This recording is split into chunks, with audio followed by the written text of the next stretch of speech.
Hey everyone, welcome back to my channel. Today we're going to be doing some pretty and unique DIYs.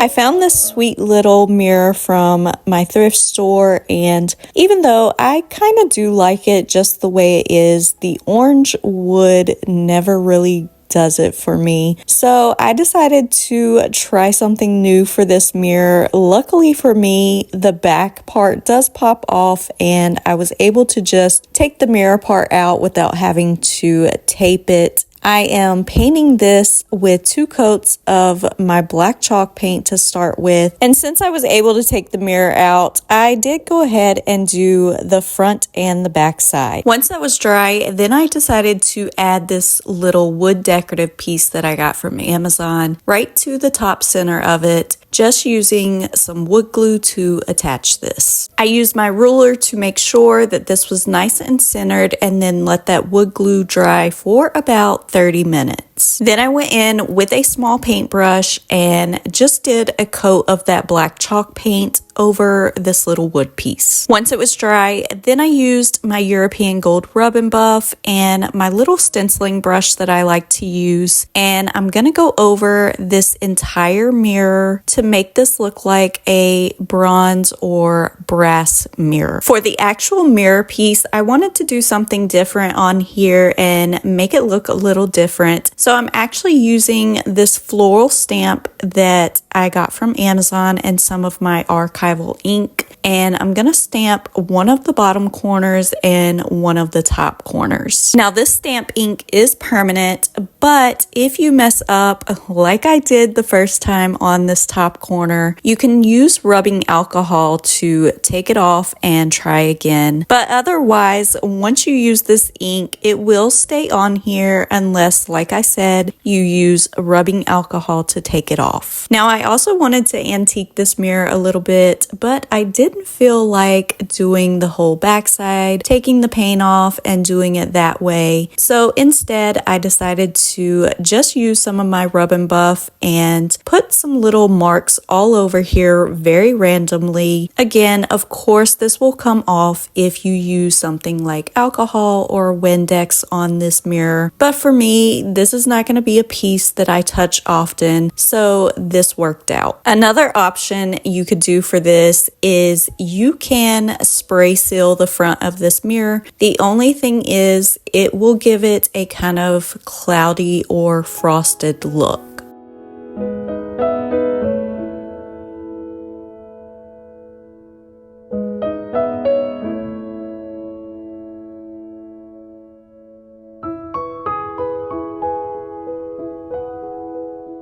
For this project, I wanted to come up with a way to get privacy on your windows, but without making it permanent or so that you can't see out your windows whenever you want. This is actually my dining room window, which I already have frosted film put onto this window, which is really easy to do and always an option. But in the time that I've had this on my window, I have realized that I do like to look out my window sometimes when I need to, and this makes it impossible unless I open the window. Now, unfortunately, I do have neighbors on both sides of my house, so I needed to come up with another plan. So I came up with the idea to make some privacy window boxes. I'm gonna have everything I used linked below for you, but I started by picking up this pack of 4 1x2s from Home Depot, and lucky for me, I didn't even have to cut these down any because these fit the window that I was making them for just perfectly. But definitely be sure to measure out your window before you start making the frame for your box. And all I am doing to make this is using some wood glue and connecting my 4 pieces. Then once that wood glue had time to set, then I am going to add 1 screw into each end of it. Now I already know I'm going to get comments asking why I didn't miter the corners. That is because this is soft wood and when you miter the corners of softwood, it actually makes the wood weaker and you run the risk of splintering your wood pieces. Now, for aesthetic purposes, to cover up these edges that are not mitered, I actually picked up this trim piece from Home Depot as well, and I'm going to be using that on the front of this box. But before I add those trim pieces, I am going to paint my entire box with some of my white chalk paint. I also started to paint the trim piece while I was doing this, but then I realized it would just be easier to do it after I attached it to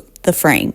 Now, once the frame was dry, then I'm just going to use a pencil and mark where I need to cut down those trim pieces, and I am going to miter these corners. So I ended up using my miter box saw to make these cuts. Now, if you have some miter shears, those would work on these as well because these are just thin pieces of trim. But once I had my first cut made, then I just used that as a guide to make the second cut. And after I made the top and the bottom pieces, I measured out the side pieces and cut those down as well. Then I just used some wood glue and an old paintbrush to kind of spread that wood glue all the way across the pieces. And then I'm going to lay my trim down starting with the bottom piece, and then I am working my way to the side pieces, and then for the final piece I will add in that top piece. Now, I only had 3 clamps, so I did end up having to do this one side at a time, but this wood glue dries fairly quickly. Just make sure that you are letting it dry for about 20 to 30 minutes for each side if you don't have enough clamps. And also make sure that you are adding a little bit of wood glue onto the previous side where those 2 pieces connect. When my wood glue had completely dried and I had all 4 of my pieces done, then I just went back in, like I said before, and finished painting this trim. Now that the frame was done,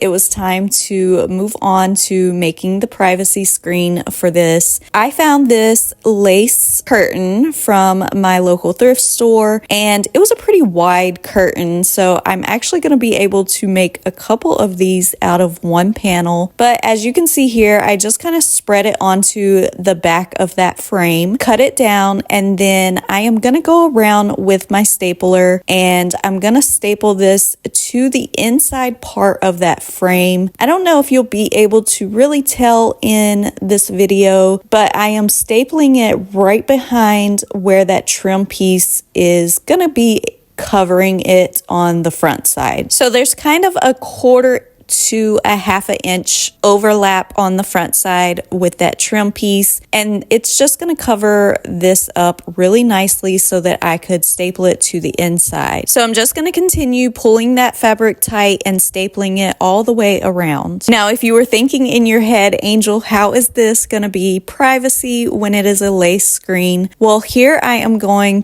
to actually do the privacy part. So I ended up purchasing some privacy film from Amazon. This is a really inexpensive one. There's no design on it. It's just a flat privacy film, and I am going to basically do the exact same thing I did with the lace curtain. I cut it down, leaving just enough on the edges so that I could staple this to the inside of the frame, and then just worked my way all the way around the frame and stapled it down. Now, since this is a plasticky film, you are going to have to kind of smooth it out as you're going, but don't worry if it's not perfect and it has a few air bubbles because you won't be able to see it through the lace. To finish this off, I wanted to add a little handle on the top of it because, like I said, I do want this to be removable, and this will just make it easier to take out. So I'm using some painter's tape, marking those holes, and then adding this to the top, pre-drilling my holes and adding the handle. I'm also adding a little bit of string to that handle because even though this sits nice and snug in my window, this is just an extra safety precaution so I can wrap this right around the lock.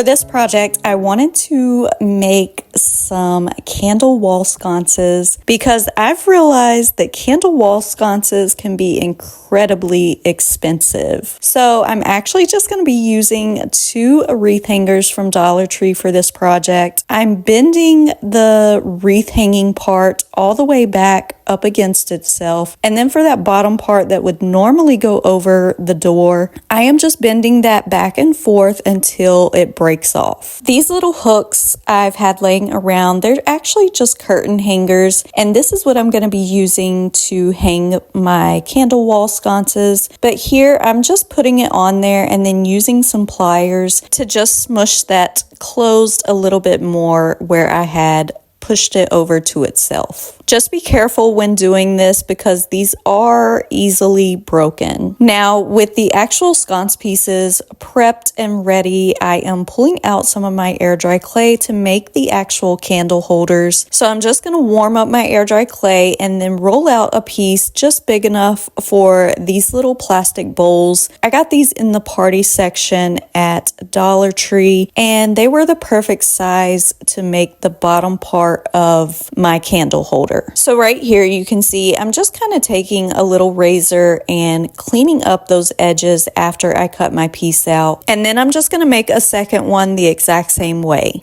Then to make the little candle cups that are going to go on top of those bases, I'm rolling out a thin, long piece of clay, and then I'm going to use my ruler as a guide for the size of this, and I'm just going to cut that clay on each side of my ruler. And once I have it cut out, then I'll cut the top and the bottom part off too. That way it is nice and clean. Then I'm going to use a taper candle, and I'm going to wrap this piece around the candle to figure out how much excess I can cut off. Then I'm going to wrap my piece back around my candle, and I'm going to work with those 2 end pieces and just kind of pinch them and smooth them out with my finger. I'll do the exact same with the second piece. Then I'm going to use some water and just kind of smooth out any imperfections, smooth out the top and the bottom. And you can see I'm adding an extra bit of water to that bottom piece, and then I'm going to stick it to the base of the candle that I made, and this is going to help it stick to that little base piece. And then I'll go back in with some more water on my finger and kind of smooth those 2 pieces together. And once I'm happy with both of these pieces, then I'm just going to set these aside and let them dry for 24 hours. Then moving back to those little wreath hangers, I ended up painting these with 2 coats of my black chalk paint, and I did seal these with a clear coat of the Waverly clear wax, just to prevent any chipping on these metal wreath hangers. At this point, my little clay candle holders had completely hardened and dried, so I did give them a light sanding with some fine grit sandpaper to make them nice and clean around all the edges, and then gave these 2 coats of my black chalk paint as well. Now, you don't have to seal clay pieces that you've painted, but for these, since I had cleared the wreath hangers, I did go over them with a coat of matte Mod Podge. Then once everything was dry, to finish them off, I just used some gel super glue to attach the candle cups to those wreath hangers.